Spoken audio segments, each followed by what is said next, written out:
Well, hello everyone. I wanted to do a little bit of a video, and Merlin's come to say hello. It's always nice. But wanted to talk about the placement of the rear sights on, in particular, British military rifles. So we have a couple here.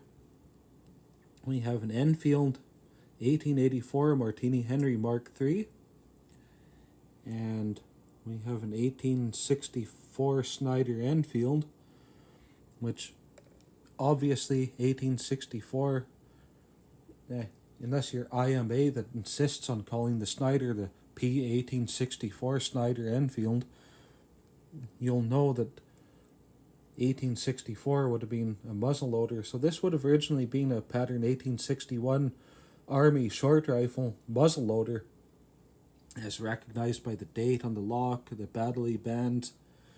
So when this was a muzzleloader, the rear sight was located over here, almost against the lower band.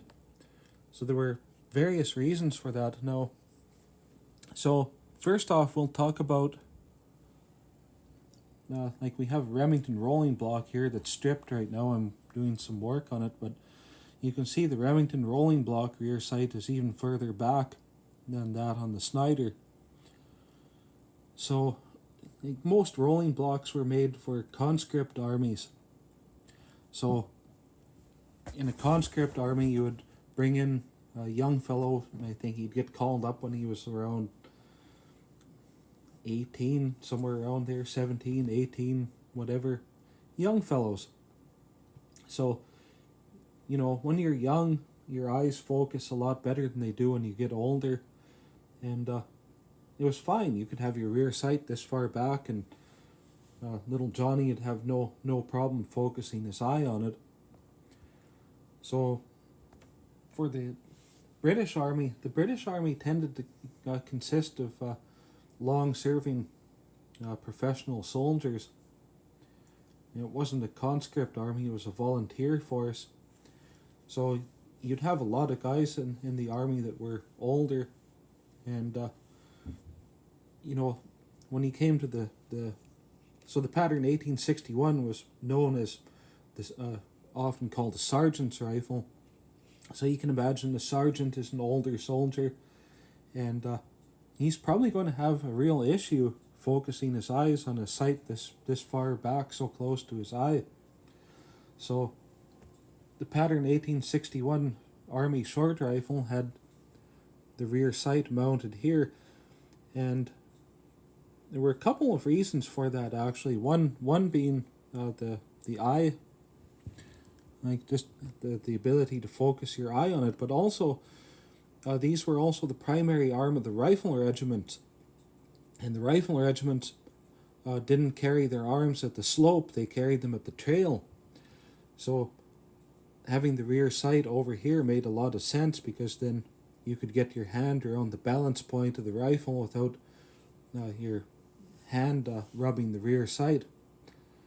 Now, I've never found a satisfactory explanation for why, when they converted these to Sniders, they saw fit to unsolder the rear sight and relocate it to the same position as it is on the 3-band rifles. It makes absolutely no sense. So now when you carry this at the trail, your hand is constantly rubbing the browning off of the sight. This is a good opportunity to point out too, when you read in old books about the browning being rubbed off. There's a very, very commonly held misconception that these old rifles were literally brown. Browning was a process where they used a special witch's brew that they concocted. You can read the formula for it online, I think. But they'd use this stuff on the rifles, and it would form rust. Like the whole rifle would turn rusty. Then they would card it off and repeat it over and over again, and the result was a really brilliant blue finish. You can sometimes see that on Sniders. Like they seal up so well in the barrel channel, you can take them out of the wood and there'll be a line along the barrel like this one where there's no finish, and then underneath it'll be a brilliant blue color. But whatever the case, this just was not a good idea in my opinion. It was literally and figuratively a step backwards. So when we came to the Martini-Henry, now the Martini-Henry is interesting too because it's almost the same length as the Snider short rifle, very close, and they went with a rear sight placement that's quite a far ways down the barrel, and that solves the problem. So, like, the young eyes have no problem with the rear sight farther down the barrel. That's not really an issue. But old eyes definitely, like mine included, definitely have a problem with having the rear sight this far back. The older I get, the harder it's getting to use the sight like this. And I'm really starting to appreciate the sight on the Martini-Henry. So they put the sight here, and they also very nicely rounded off the back edge of the sight base. So when you're carrying this rifle at the trail, this goes right up against the web of your hand, and it's extremely comfortable. It's right at the balance point of the rifle, so you're not fighting the balance. It's just a really good system. And having the sight further down the barrel also allows you to have a shorter sight leaf, or ladder, I should say. So when you stand the ladder up, it doesn't have to be ridiculously tall.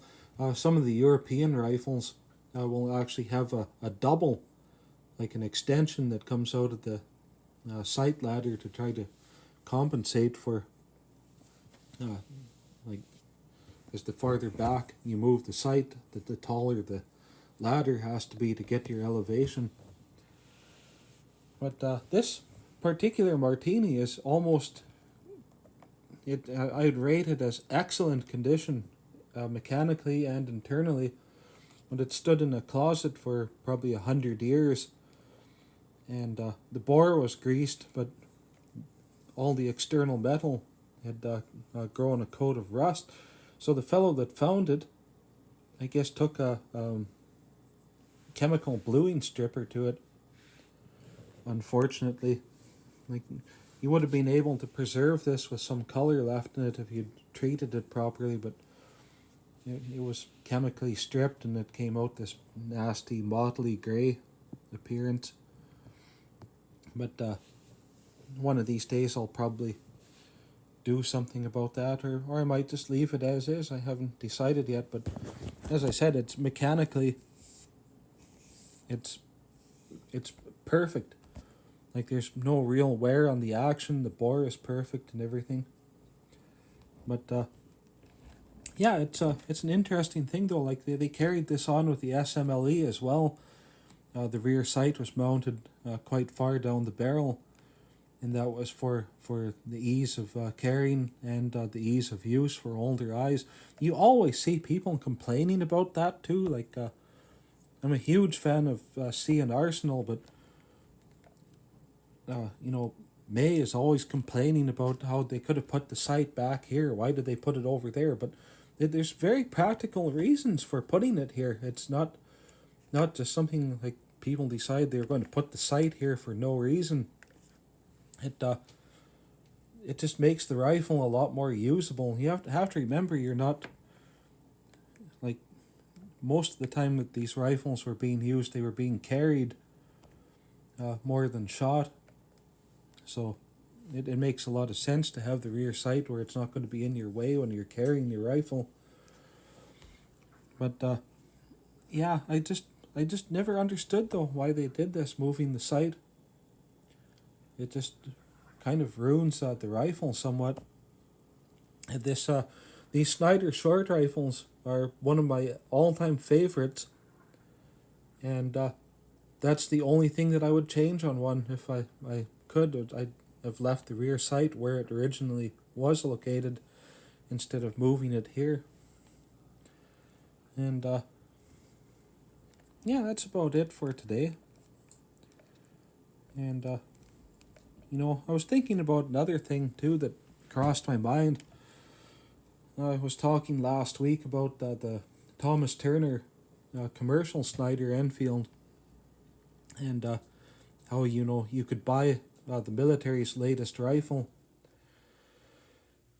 as a civilian in the 1870s, and indeed right up until into the 1950s, I believe.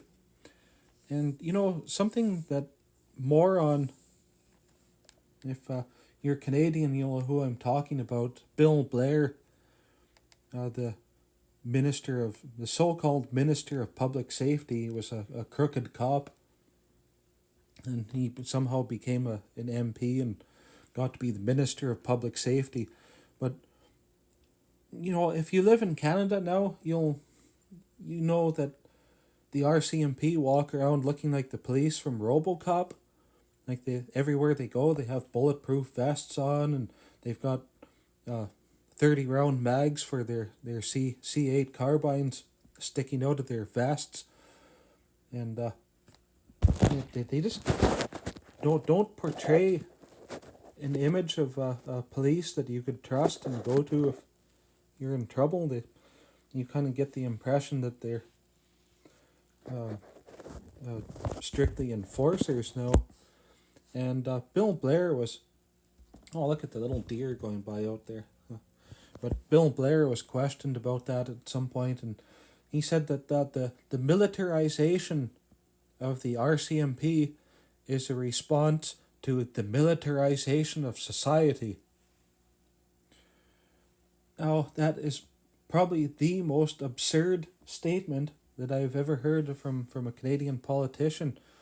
What militarization of society? Society, for decades, was militarized. Like, kids went to cadets. Little boys learned how to shoot at a very young age. They learned military drill.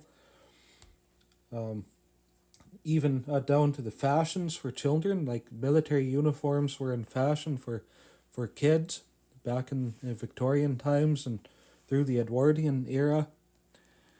And even when I was a kid, like, most of the toys available for boys were military toys, toy soldiers, toy guns, and all that. And the so-called militarization of society, all of that stuff is gone now, pretty much. There's very few, it's basically disappeared. Now, what is being touted now is gang culture. Everywhere you look, you have these rappers that are glorifying gang violence, and you turn on TV shows and TV is loaded with violence everywhere you look. Everything is senseless violence, and that has absolutely nothing to do with military. I just don't understand how people can even accept some of the things these politicians say. So, you think back to a long time ago when these Martini-Henrys were this was the military rifle of the British Empire, and any civilian could buy this and have the same rifle that the military owned, and it was encouraged.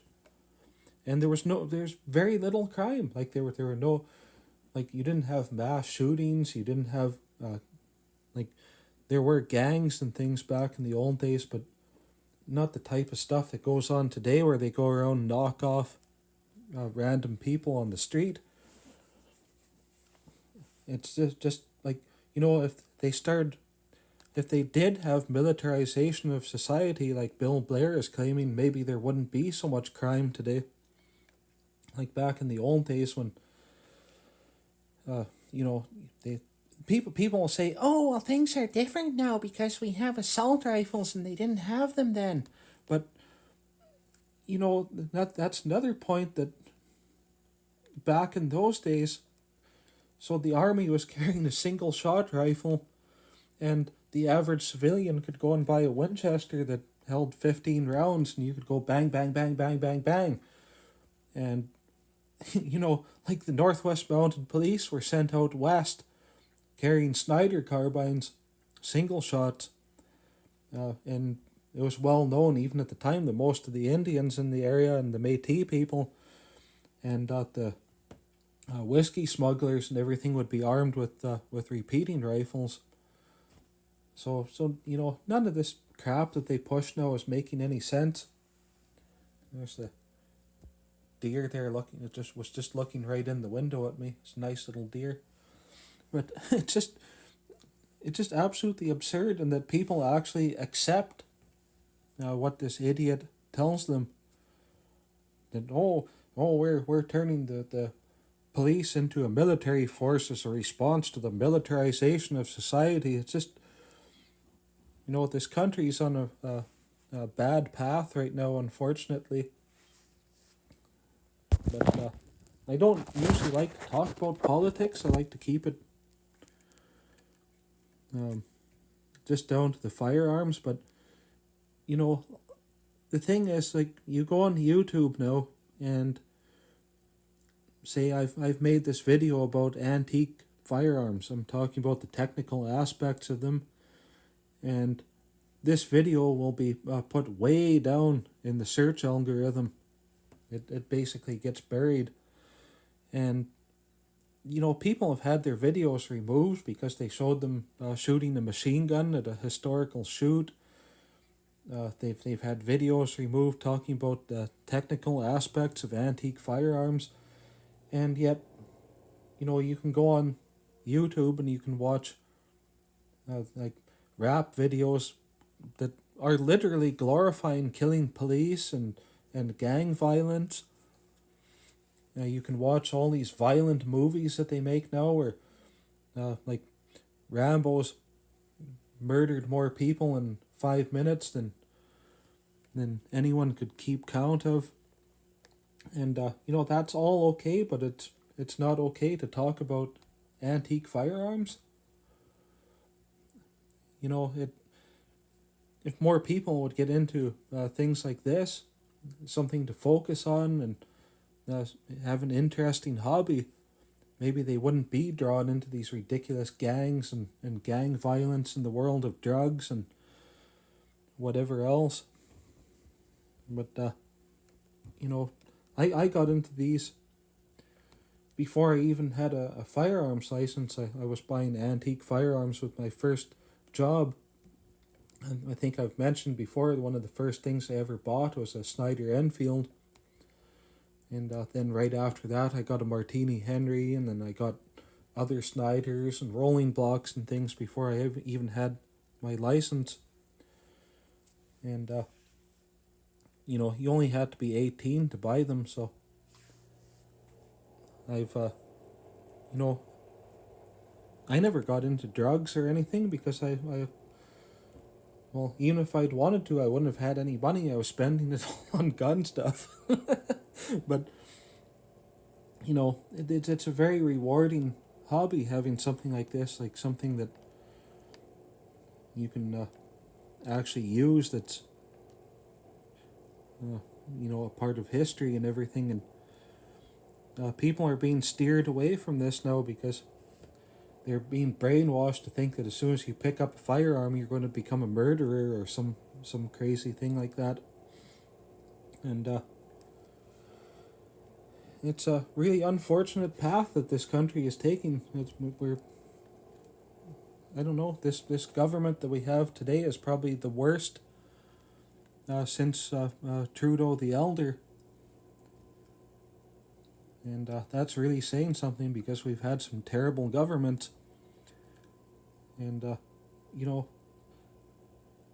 I remember watching a firearm so-called buyback in Ontario some years back.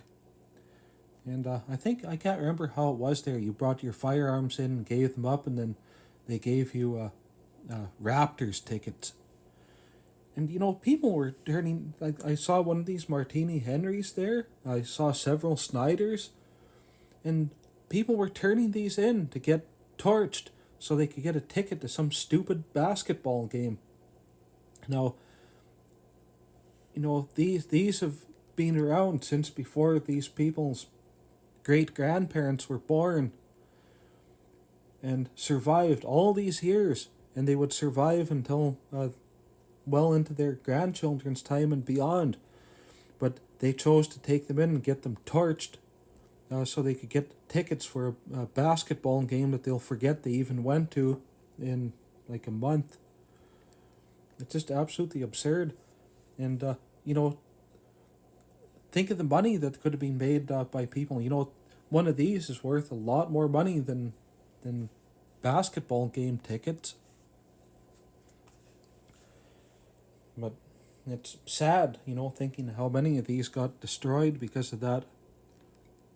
Like even if some of them even if some of them were broken, the parts are worth money. You'd pop the lock off and you can sell the lock for, I think, a couple $100 now.